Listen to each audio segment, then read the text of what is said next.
大家好，我是一名宝妈。自从生完孩子后，我便辞了工作，专心带孩子，什么大事小事全都是我亲力亲为。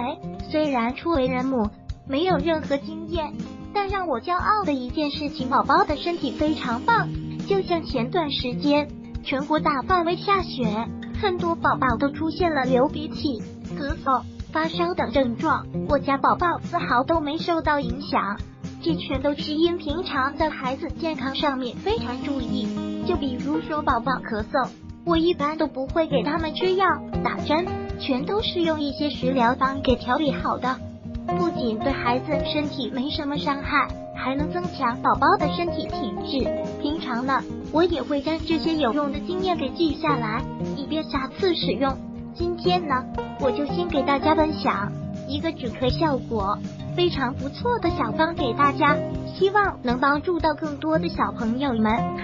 具体的内容如下。这个方子呢，很多宝宝很喜欢吃，宝宝喜欢，当然效果也会好很多。